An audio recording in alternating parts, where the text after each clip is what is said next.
Greetings, everyone, and welcome to today's webinar, Bridging the Gap, the intersection of adult SEL and student success. I'm John Pickens, Program Manager for Harmony SEL, and I'm thrilled today to be your host for this exciting webinar brought to you by Inspire and Harmony at National University.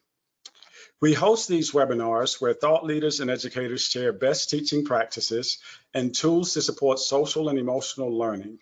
These presentations are the opinions and content of our guests and may not necessarily be a direct representation of Inspire or Harmony at National University. For best viewing of this webinar, we recommend that you shut down your other browsers. Throughout today's webinar, our goal is to make this a conversation amongst our presenters and you.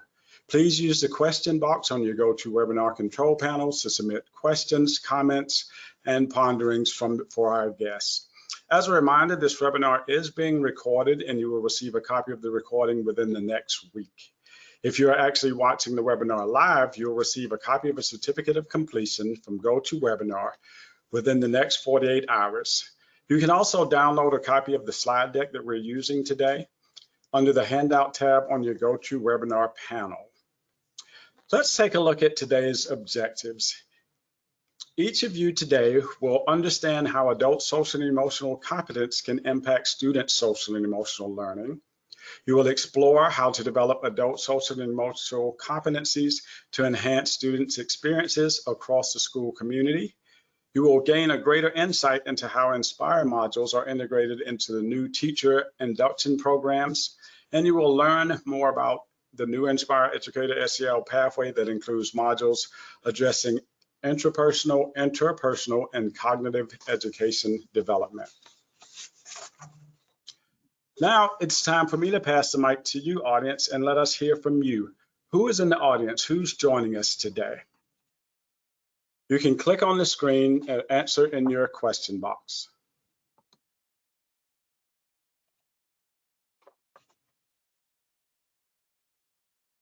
So who do we have? Pre-K-12 teachers and counselors, school administration, district staff, out-of-school time providers, nonprofit staff, higher education faculty.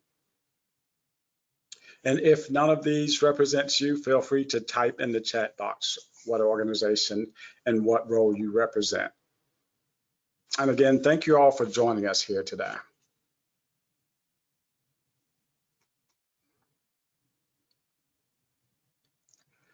You see those numbers coming in. As they come in, we'll have Amanda share out some of those. Let's see who's here. We'll give you a couple more seconds for the poll to close.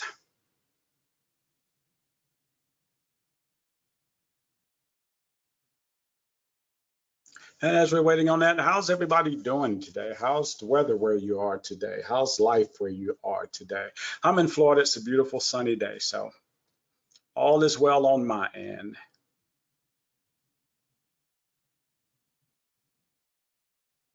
So it looks like we have counselors joining, assistant directors joining, we have administrators joining. We can go ahead and close the poll and we'll see our final results here. But in the question box, we have many sharing. We have urban teachers, assistant director, we have a school social worker, we have the TSEL partnership. So a great representation today. And we see in our chat that 50% our audience are teachers, 11% are school or district administrators, 5% out-of-school time providers, 27% nonprofit staff, and 7% higher education. Welcome, everyone. Yep, again, I repeat that. Welcome to everyone. We're glad to have you here. And now it's my honor and privilege to introduce our three amazing guests for today. First on the mic will be Brandon Frame. He's the Senior Director of Social Emotional Learning at the Urban Assembly Incorporated. Additionally, he's the founder and chief visionary officer of the Black Man Can Incorporated, an award-winning nonprofit that is focused on celebrating, educating, and inspiring boys and men of color.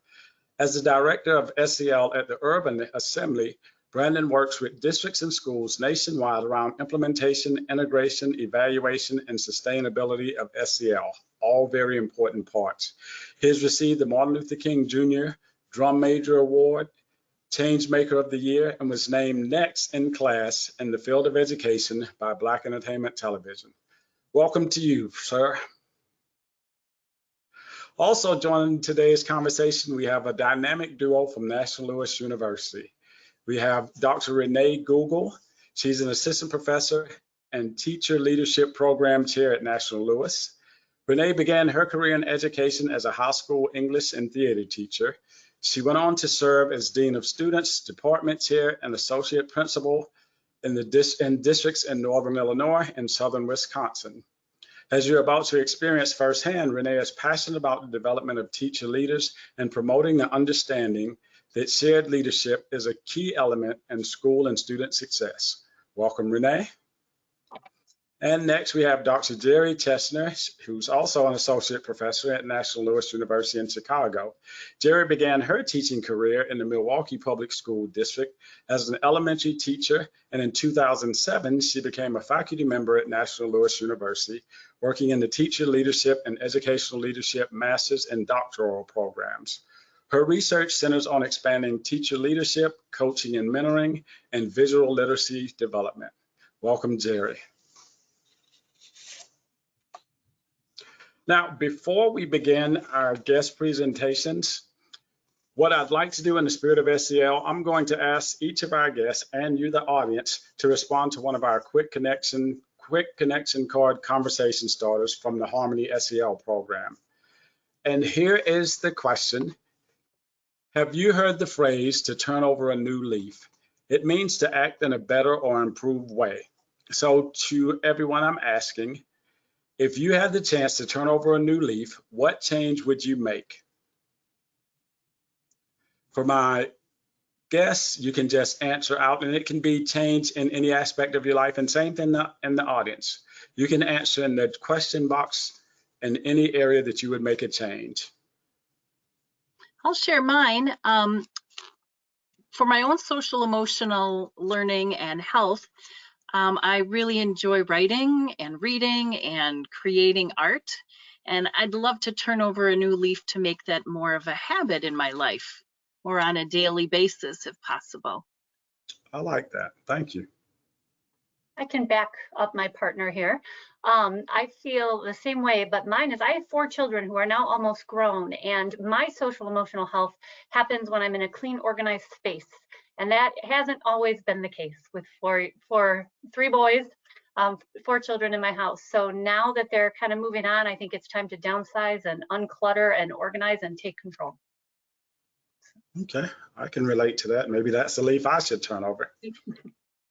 Fortunately, you only see a small fraction of the house on camera. I'm appreciating my colleagues in there. They're turning over a new leaf for me. I've recently started going to the gym a lot, and so I have my classes. I'm doing boxing and swimming, but I'm looking at trying some new things. So I've actually looked at the leaf I want to turn over is to try something new. I'm looking at Pilates. That's something that seems like an interesting thing. The room is always full with people, so I'm like, you know what? Maybe it's something interesting to turn over a new leaf and try something that's different and out of the ordinary, because that also helps me expand my social emotional skill development in terms of trying something new. Excellent, very good. And I love what you did there to tie it back to social emotional learning, and all learning is social emotional. So I appreciate the answers from the 3 of you. Amanda, do we have any answers that stood out in the question box from our audience? We're getting similar ones from our audience. I really need to turn my new leaf for exercise and health for myself. And I love this one. I'd like to spend less time on my phone and more time reading. Okay, I definitely love that one as well, except I do audiobooks, so I kind of read from my phone, or my phone reads to me. But anyway, moving right along, thank you for sharing to the audience. Thank you for sharing to our 3 panelists. And at this time, I'm going to pass the mic to Brandon to share some information with us around adult SEL. Take it away, sir. Awesome. Thank you so much, John, for the invitation. It's an honor to be here.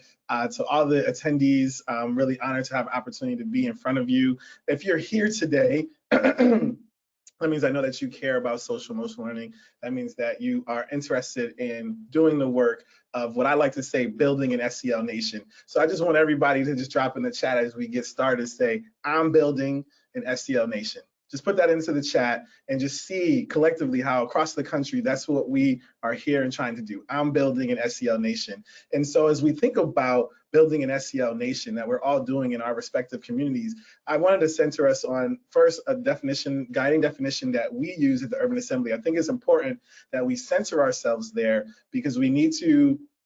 Social emotional learning can mean a lot of things to a lot of people. And so at the Urban Assembly and the work and the districts and schools that we work with and in our own schools, we start with social emotional learning is the process. Again, it's a process that children and adults, that's key thinking about why we're here today and what the topic of our conversation is, children and adults develop the skills, attitudes, and values necessary to understand and manage life tasks such as cognitive learning, forming relationships, and the flexibility to adapt to challenges and expectations of a complex society.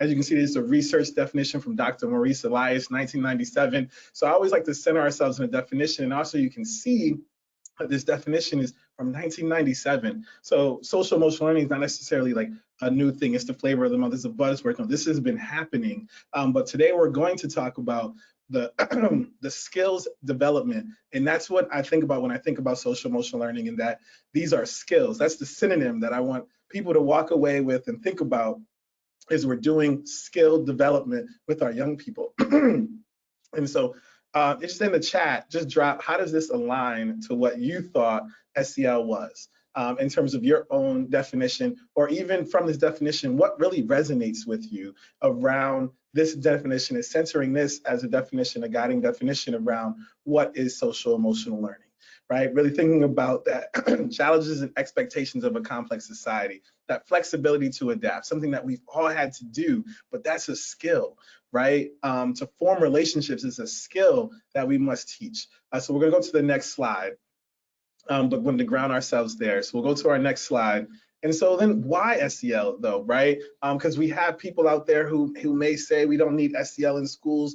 Why is social emotional learning important? But I want to center us in thinking about student success. But I want to start with two stories that really think about this. You can look at the screen, there's some research there, but I have two stories I love to share. One story comes from out of Washington, DC, and this was in 2013, and it was an expose in the Washington Post, and it was about a young man who did really well academically and went off to college and he was a valedictorian, received a full ride to Georgetown University, and when he got there, he was great. He could do all the work, but the expose really highlights that it was the social emotional skill development that necessarily didn't get the opportunity to develop as much. So when he got to Georgetown, it was different than Southeast DC. When he got to Georgetown, being able to advocate for himself, right? Learning different social cues and all these different things, those are all skills. And he didn't have an opportunity to develop that, but he was academically astute. We have so many of our schools where we can say, academics are happening, students are learning, but are they accompanied by social emotional skills, right? And the other story that I'll share, it starts with a trip to Dallas, Texas, and I got to see this amazing nonprofit called Big Thought. And in the journey of going through Big Thought, they had this program, and it's for students on parole. But they have 100% of attendance, even kids after they finish the program and are no longer on parole, they still want to be in the program. So I got to meet a young man, and I asked the young man, why do you come back to the program? Why is this program so important and helpful for you? And the student said a lot of good things, but the thing that always resonates and I want to share with you today about why social emotional learning is that this young man said to me, how come I had to do something wrong to learn social emotional skills? Right, so our most gifted and bright students need social emotional development, and our students that we are trying to save and trying to build up so that they can go off and be successful in life need social emotional skills. All students need to develop their social emotional skills alongside their academic skills in order to be successful.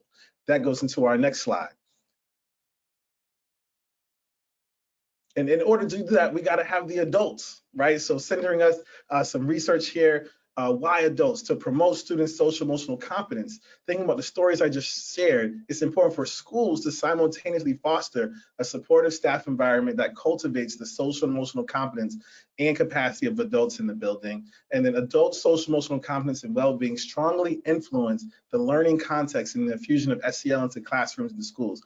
We need to optimize adult ability to promote SEL in their students by helping them build their own social emotional competence, right? That's so important. I don't think it's shocking, but the question is, how are we doing that? And what does that look like? We're going to get into that. But even thinking about that, right? Everybody here, let's go back to middle school or high school. I'm not sure what was the best one was middle school or high school. But if we go back to middle school and we go back to high school and we think about what we're trying to teach our students and the skills that we are imparting and teaching our students, thinking about that we need adults alongside them to model what they are doing around their social emotional development. And let's just go back to our own middle school or high school time period.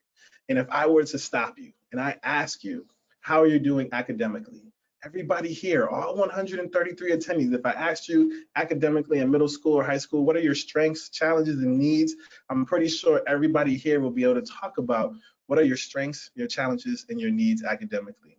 And if I stopped every single person here and asked you, what social emotional skill are you working on? What are your strengths, your challenges, and needs around your social emotional development? Almost everybody here might not have an answer. You might even say, I don't know what you're talking about. So that's just think about that. If all of us can think about that, that's probably the case.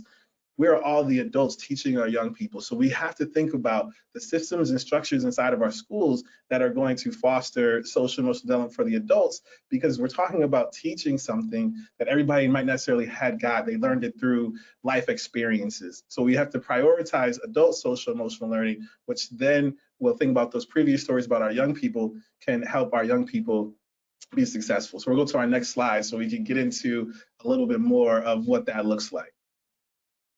So you'll see here the urban assembly, and depending on what state you're in, you may have your own competencies and indicators, and then there's states that don't have competencies and indicators. So when we're talking about this adult social emotional learning, let's really take a deep dive. So look at that SEL competency. But similar to social emotional learning, if I ask people what is self-awareness, what is self-management, people might have a different idea or definition of what that is, right? And then as we think about our schools and our adults in the building in terms of them developing their social emotional skills, we have to get even more granular. And we have to think about indicators that align to those social emotional learning competencies indicators. So look at just right here, self-awareness, self-management, 1A, 1B, 2A, 2B. You'll see we've taken it down and said, okay, when we talk about self-awareness, what are the behaviors, what are the things that we're looking for, what are the indicators that would show that a student and or adult is either showing social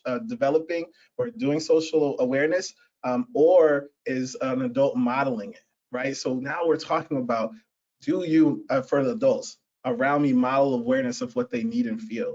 Look at 1D, adults in my life, awareness of their responsibilities. How are we making this visible for our adults? Even when we move into self-management and thinking about what we want students to do, but what are adults doing, and are adults modeling that? And so when you start doing it down to this indicator level, we get to look at and say, okay, look at these, look at our adults and how are we helping them to develop? What are things in the building that are helping teachers and students see and realize that they're already doing social emotional learning, or these are activities or interventions or supports that help them develop social emotional skills. Let's go to the next slide.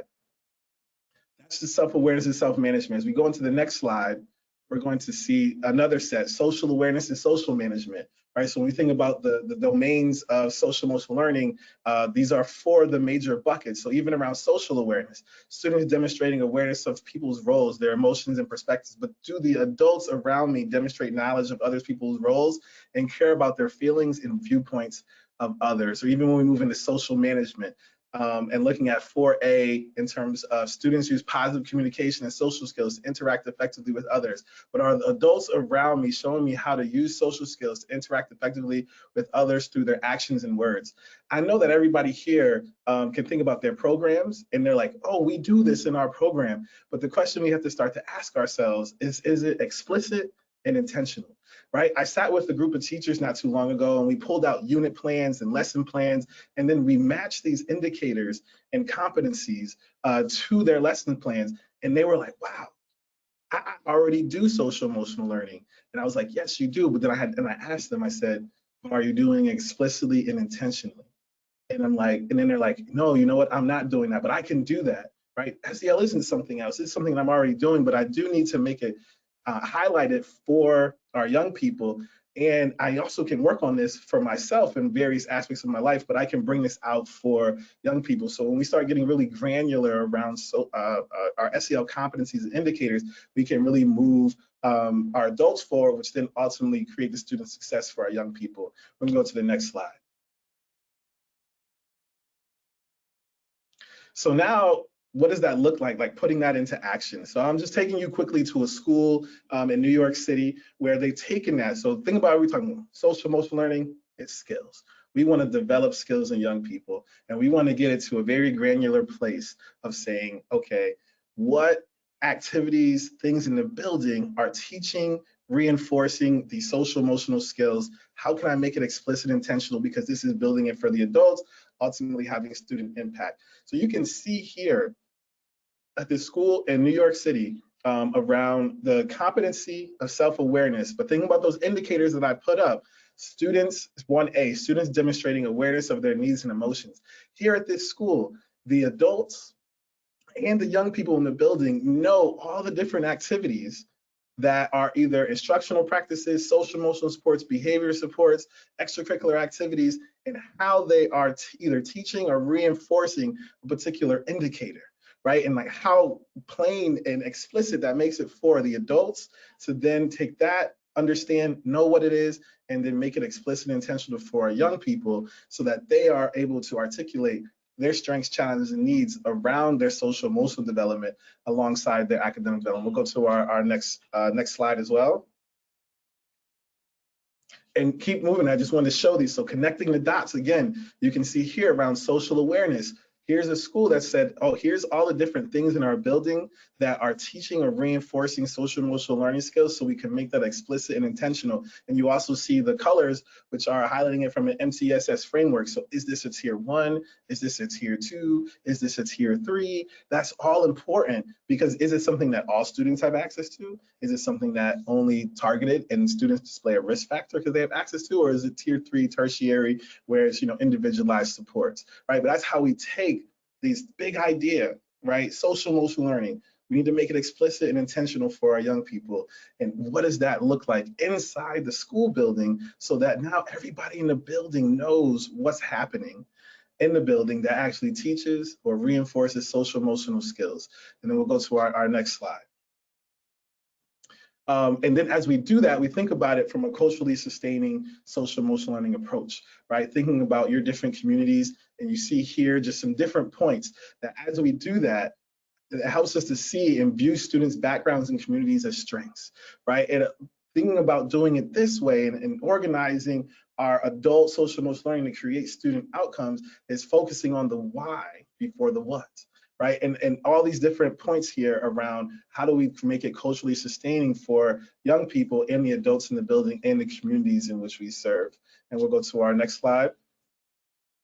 And because when we do that, we get to the end state, which is student success. Everybody is here for the growth and development of young people. What you're looking at right now is 6 young people from 6 different states. Earlier this year, I was able to host a student panel with different kids from different school districts.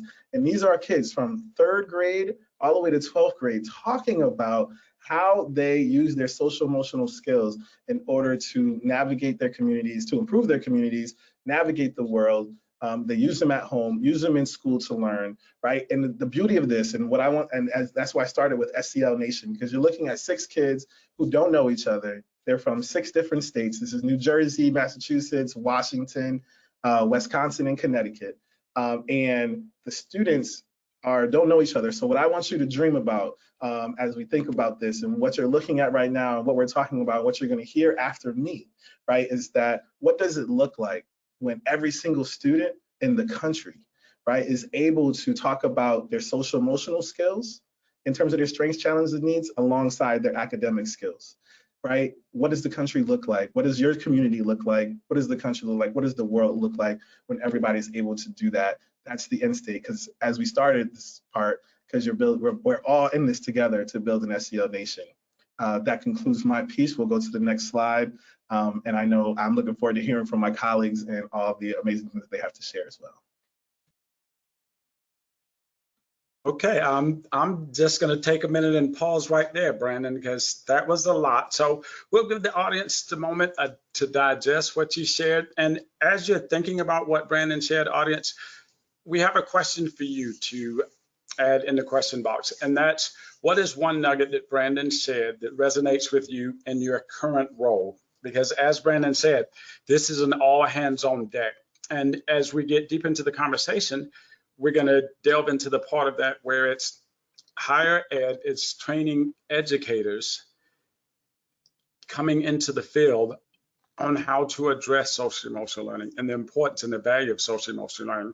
I think over time we've all learned the value of that, and something that you said, Brandon, that really I would venture to say resonated with all of us is what the young man said about, why is it I'm being taught this after I'm in trouble? Why is it reactive instead of proactive?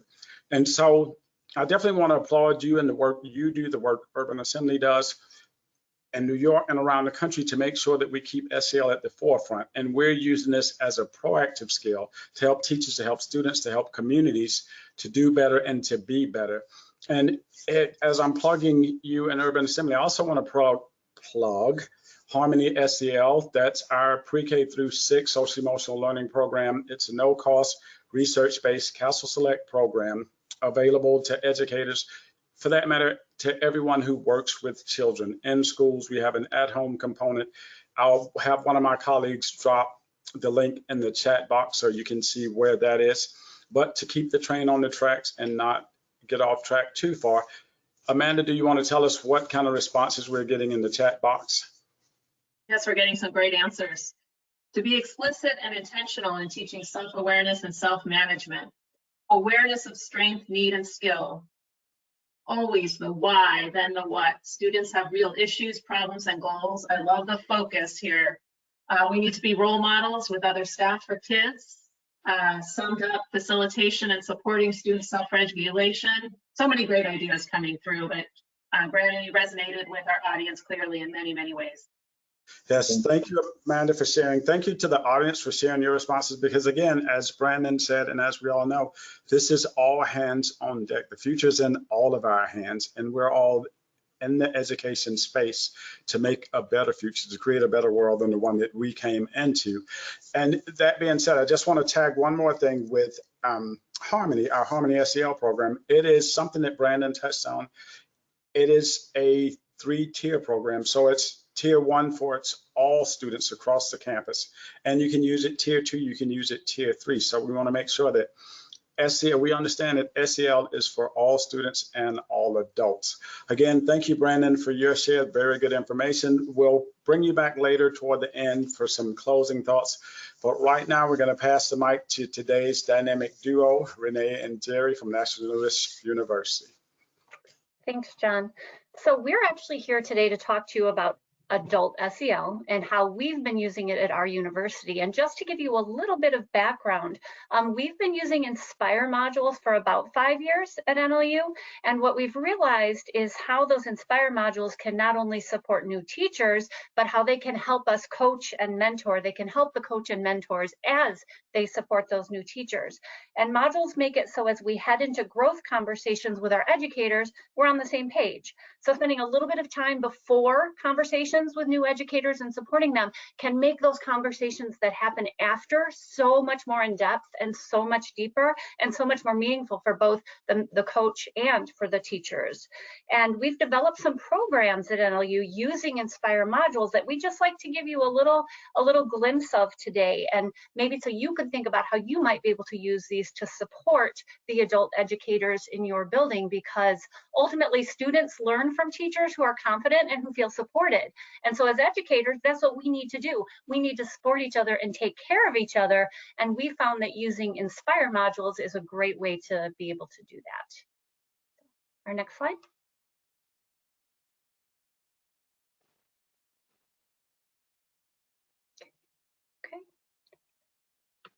Okay, so what we did is we started an early career teacher consortium, and we started this as a pilot in 2019, of course, heading into COVID. That's right when it happened. So that support those first year teachers needed was even more important, it seems like, at that time. So what we did is we got together with our local regional office of education, because we knew that some schools in our region in Northern Illinois, and actually we ended up with teachers all over Illinois, but we knew that some schools had really, really strong new teacher mentoring programs and some schools had nothing.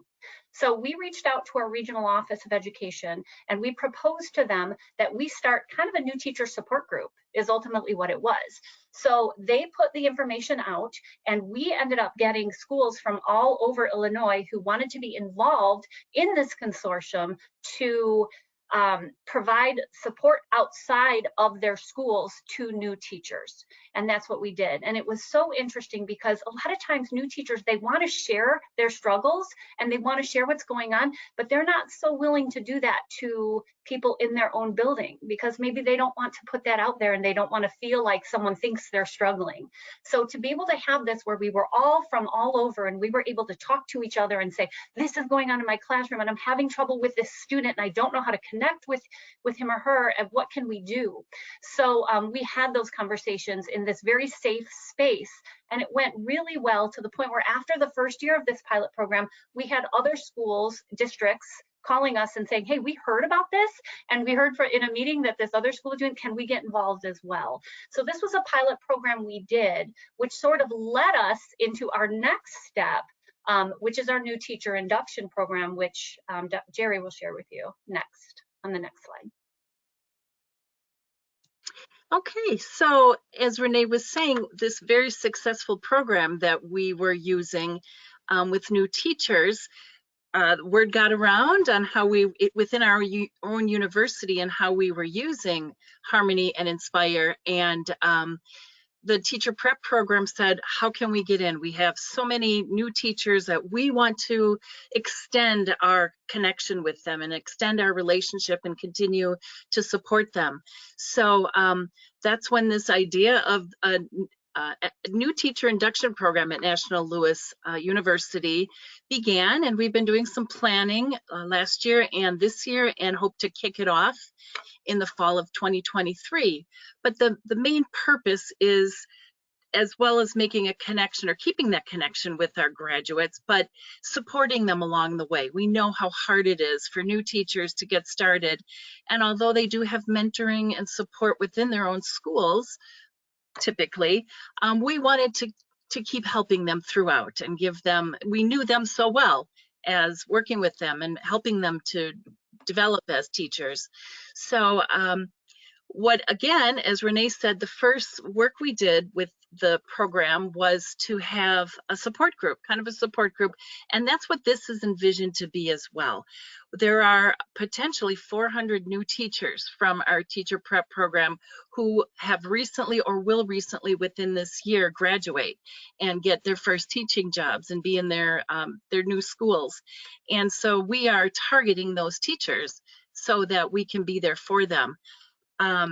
What's in it for them? Well, not only will they be working with one another kind of as a support group and talking with one another and sharing their concerns and ideas and looking for support and ideas from others, there are some other things that our dean is excited to share. She wants to contribute some swag, National Louis swag, to them, which is exciting for some people.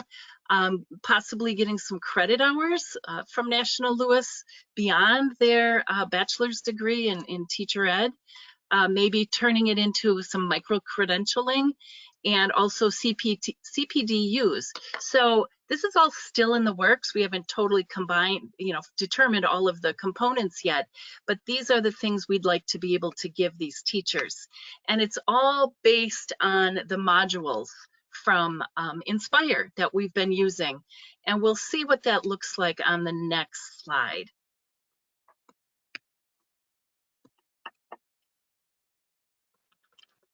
Okay, so what we'd like to do now at National Louis University, we use a program called D2L, Desire to Learn. You might use Canvas or Blackboard, or as a student, as an educator, you may have used learning management systems, other ones, but what you're about to see is D2L, and we want to present this to you.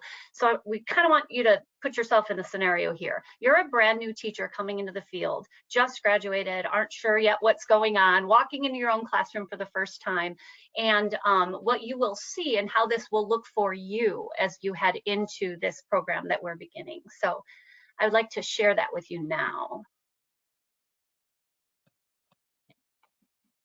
It'll take just one moment because I'm going to share my screen. And okay, so what you're seeing here is what the platform looks like. So when a brand new teacher joins our program and comes in, they will see this is where everybody meets and everyone gathers. But what we'd like you to do is we'd like you to actually read, if you would. It's about 3 paragraphs long, but what the students will see. Now, I know you can read yourself, but I'd like to read it along with you, if you don't mind, so that you can get the feel for what it feels like to be a new student, a brand new teacher who's feeling like they need support as they come into our program.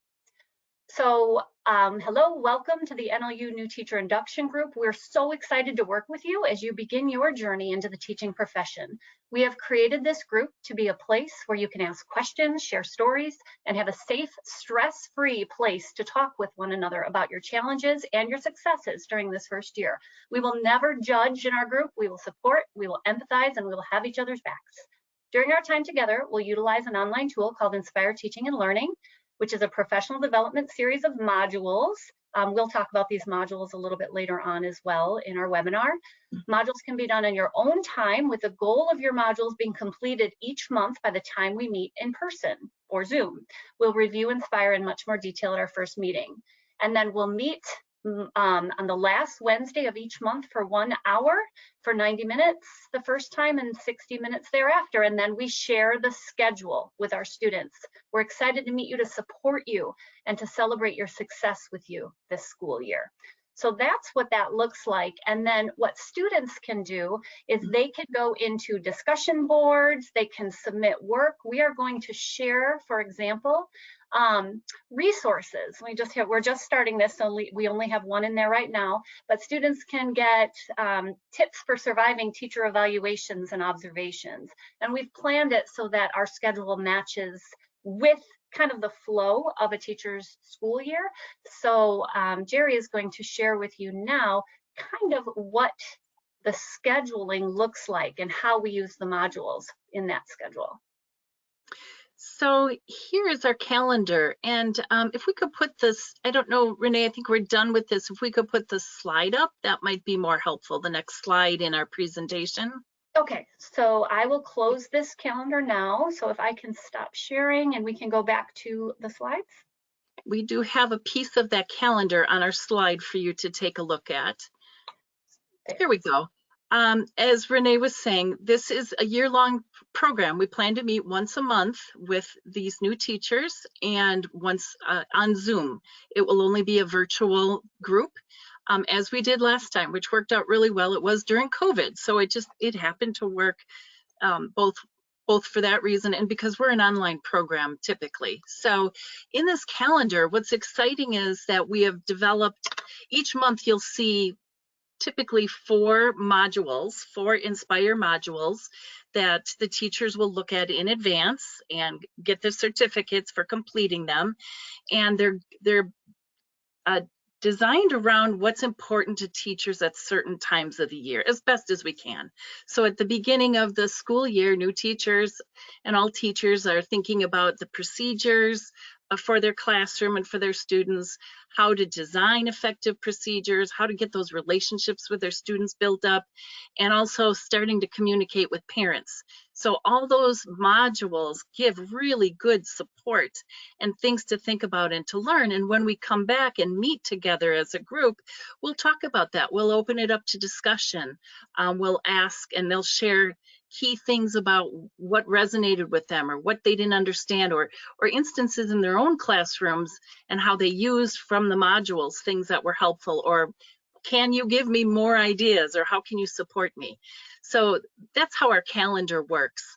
But what is also exciting is when we first did this, before we're starting this new induction program, it really was just the modules and the discussions. We're going to make it so much more using the modules as our baseline, but we're going to start including other supplemental information. We know that our teachers really need more resources and information about ESL and special education. So we will incorporate some modules that have some of those pieces, but also other resources.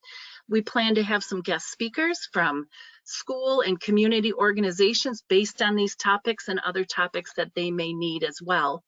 And the one thing that Renee and I really love is that the last month of working with the teachers, it's free for all. Choose whatever Inspire module we haven't done yet that is interesting to you and that you want to learn about. And then we come back together and talk about and share what they learned. So it's really utilizing all of those modules and building in those connections and the learning and making it applicable to their daily lives and challenges as teachers. Next. And this was, I mean, really hard for us. We could seriously 2 hours. If Inspire, if you want to give us 2 hours, we will go into detail and share every little piece of this with you. It's been a really amazing experience, and we're so excited to just take it even further in the fall with this new iteration of what we've been doing. So in summary, though, ultimately new teachers need support, right? They need to be retained, because if they don't feel supported, they're going to leave. And we've seen that happening a lot, you know, as we all struggle with teacher retention. And as we said earlier, you can't take care of your students if you don't take care of yourselves. And sometimes as leaders, we need to step in and help teachers take care of themselves. And another thing we're excited about at NLU is this is a way for us to connect with our alumni. We have 400 students that we're sending into the field as teachers, and to be able to keep them with us and to be able to support them and not just be like, oh, okay, you're done, good luck. To be able to be with them is really inspiring for us as well. And so this is a really good way for us to do that. And again, with those modules as a guide. So we're really excited to share more, and anyone is free to contact us if you'd like to talk more about it as well. So thank you. Thank you. Thank you very much, ladies, for that great presentation. Again, that's the reason I call you the dynamic duo. And everything you said in your summation, and I'm sure the majority of our audience, probably all of our audience, can relate to, and it's the point about being supported. I remember 30 or so years ago when I first went my first year in the classroom, which was in downstate Illinois, actually. And what I remember is the challenges, but more than that, I remember the support that I had. I had 2 mentors.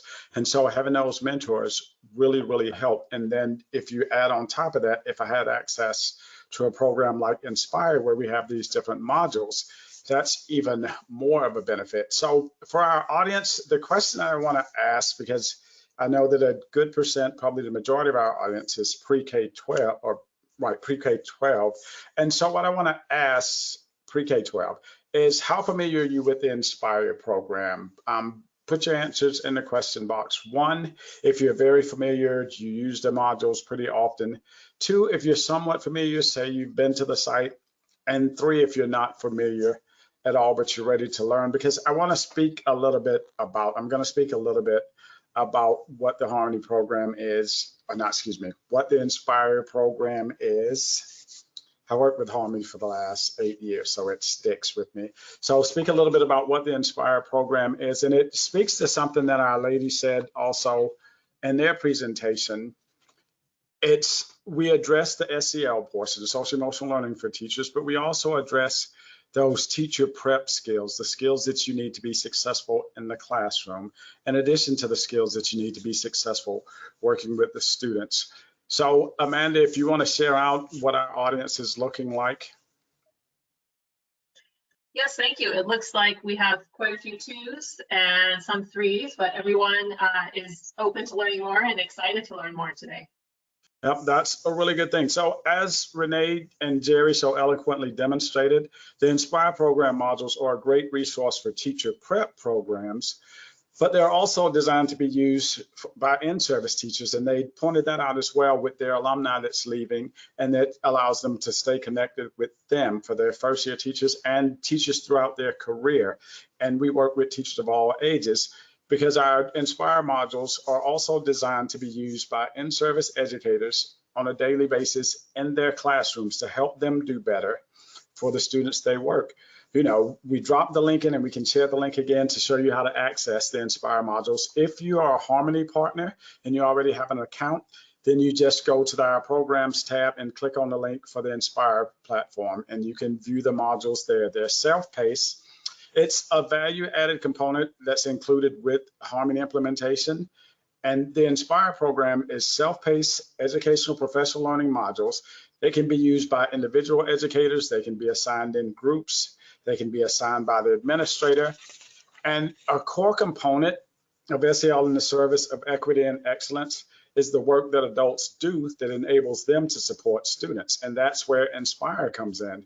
Through Harmony, obviously, we provide lessons, tools, and strategies to engage students in connecting with their peers. And we also provide opportunities through Inspire for the adults to continue their own learning around SEL and culturally responsive practices.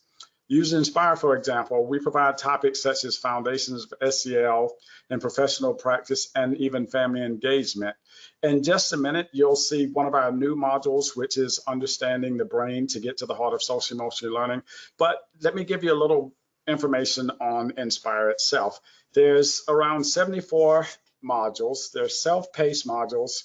There's the 60-minute full module and the 30-minute express module. There's 2 learning pathways, and I alluded to that just a little bit earlier. And those 2 learning pathways, one pathway is building teacher practices. That's around assessments. That's around setting up your classroom. All of those things that are very important to teachers, new teachers, and those of us who have been in the field for a while as good refreshers. And then there's the developing SEL capacity, which touches on those family connections, touches on building those relationships with students. And both tracks are very important. And again, Inspire, as well as Harmony, is a no-cost research-based program that is free to anyone who wants to access the online portal, create a free account. And you can contact, I'll put my information in the chat as well if you have different questions about that when we come back and give everyone's contact information. Addition to the modules, tools that are within the modules that are really helpful for you, there's a coaching overview, there's a facilitator overview, and there's a learner overview. This extends the learning that you get in that module, and it's all of these tools are very helpful. So we 100% invite you, create an account if you don't already have one, go in, take a look around the modules, reach out to us to get more information, to get training. Word of mouth is a very important thing. I love to say sharing is caring, as they teach us in kindergarten. So one of the things that you learn from the dynamic duo on their presentation, people heard about what they were doing and wanted to extend the learning and extend the opportunity to others. And we're asking that same thing of you. If you're familiar with Inspire, you want to share that information with others. If you want to learn more, of course, you can reach out to us. Now, just for a moment, we'll go to the next slide and we'll go through a couple other slides. I want to circle back to those 4 objectives. We've done a really good job of covering the first 3. And for the 4th one specifically, it was learning about how the Inspire modules address intrapersonal, interpersonal, and cognitive educator development. As you see here, here's a few examples, 3 examples of each one under our SEL modules. Now, as I said earlier, there's 70+ modules. These are just a couple examples. And you'll see we have a few new modules. The one that I spoke about, understanding the brain to get to the heart of social and emotional learning. We're going to go through a couple slides to let you take a look at what's inside that module. So if we want to go to the next couple slides, Amanda.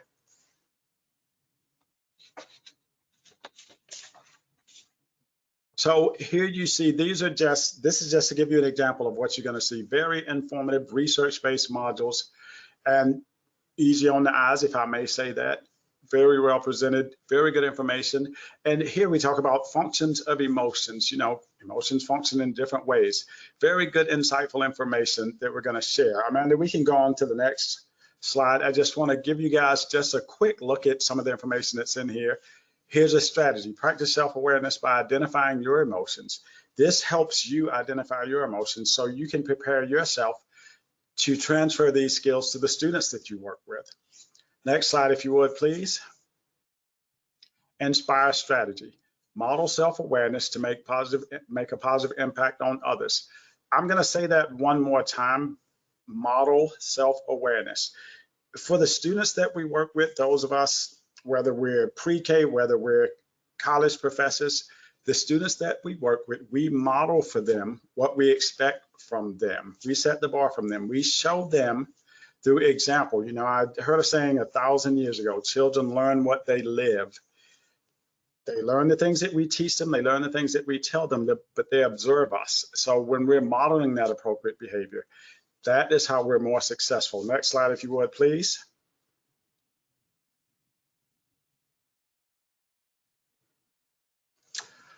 Apply teaching practices that promote the development of self-awareness. Again, we model, we teach, we show them. We apply teaching practices that promote the skills that we want our students to have. Next slide, if you would, please. Okay, that's enough of me talking. I'm going to bring back our 3 guests. And what I'm going to do at this point, we're going to kind of open it up. So what I would like, if the audience members, if there's something that you want to put in the chat for our 3 guests, if you'll share your closing thoughts. You shared a lot of great information. I love what Renee said, that she could go on, they could go on for 2 hours. And something that always resonates with me when we do the webinars, and I'm sure resonated with the audience, is the passion of our speakers. You know, Brandon had that New York talk with my hands, the excitement that comes with Renee and Geri. You could hear their passion, you could feel their passion, and that's one of the things that is so important to me and to all educators, that we came into this for a reason. We love what we do. If we're supported, as Renee and Geri have talked about, we stay in that field. You know, if we realize that this is an all hands on deck effort like Brandon spoke about, it makes it better for all kids. We're proactive, not reactive. That's definitely something that I want you guys to walk away with. And I think a lot of us are in that mind frame anyway, but I'm going to stop talking. I'm going to pass the mic to any and each of the 3 who may want to share anything. And audience, if you want to drop anything in, I'll have Amanda read out any questions or comments from the audience. I think in summary for us is we want to, when we work with our teachers, we want to go deep in those conversations. And I think when you have a teacher, an educator watch a module, and then you can kind of have that, you kind of have that base of information now that's the same. So then you can take it further and you can support them at a much deeper level. And John, you mentioned that there are those supplemental materials. There's the coaching guides, and they share questions with you that you can use to take it deeper. And it's so very helpful. So I think that to provide that base of information and then be able to have the really meaningful conversations after that is so important. I would agree. I just wanted to add that the modules that we use, although we've been using them mostly with new teachers or beginning teachers, we also have them sprinkled throughout other programs in our National College of Education. There are other professional programs, educational programs that use them as well. Even in our Ed Leadership program, we do utilize a couple of them for teachers who've been, you know, seasoned teachers. And the new SEL modules are so exciting to me. Those are ones I'm really, John, about to start putting into some of my courses as well for the graduate level teachers, because they will be really applicable to them too, not just the new teachers. Excellent. Thank you for sharing that.